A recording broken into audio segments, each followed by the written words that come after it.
Libya's Colonel Gaddafi and his regime are engaged in a murderous campaign against their own people, whose only so-called crime has been to agitate for their freedom and their natural rights. So what should the United States do in the face of these horrors?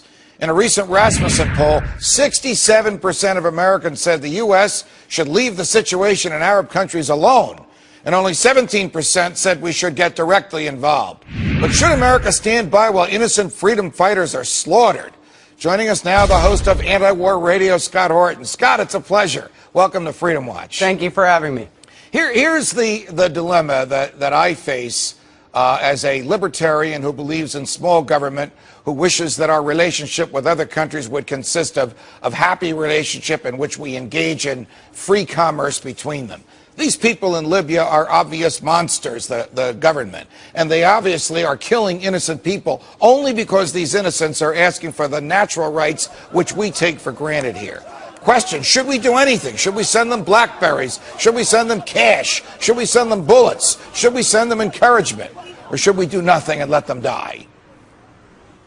Well, the American people certainly should send them encouragement, but our government should not be involved whatsoever. You know, Judge, back in 2003, when Bush normalized relations with Libya, that was fine. We should, as libertarians, of course, encourage the opening of business relationships and that kind of thing. But, of course, they didn't stop there, and they worked to send military aid, non-armament military aid from the Americans, and then they used the British to actually send weapons to Muammar Gaddafi. They can't stand to just be friends again on the normal level. They had to try to turn him into a Hosni Mubarak, one of our military puppets. So here we back the dictatorship in Tunisia and in Egypt and in Yemen and in Bahrain, but somehow our government is on the side of the people in Libya. It doesn't make much sense to me. Well, here we go again. I got to tell you, I didn't know that, and like you, I monitor this stuff for a living.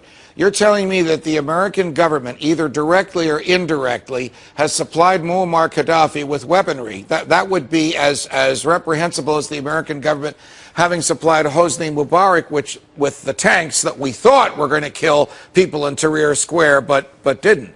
Question, do the Libyan people in the streets, who are literally fighting and dying in a civil war, do they know that the bullets being aimed at them came directly or indirectly from the government of the United States?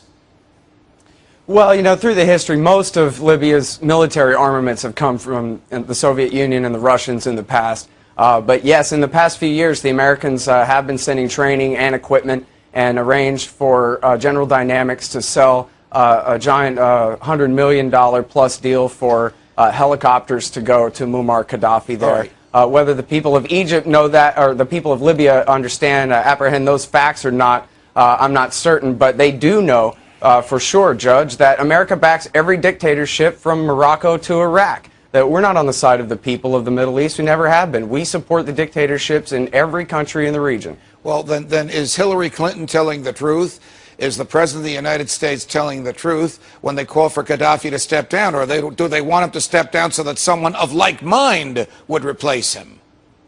Sure, it's the same thing in Egypt. They didn't even hide it. It was on the front page of the New York Times. They were doing everything they could to keep Mubarak in power, and then failing that, they wanted his head of the secret torture police, Omar Suleiman, to take power. And of course, they want to, try to intervene in Libya in a way to, try to place a good bet on who's going to be next and see whether they can get in good with him.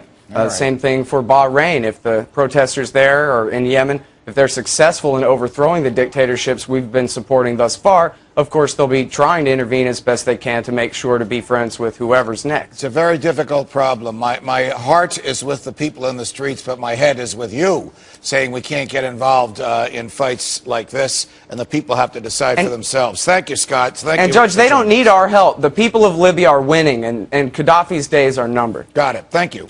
Thanks very much. Thank you. You're welcome. Now a few items from our Freedom File.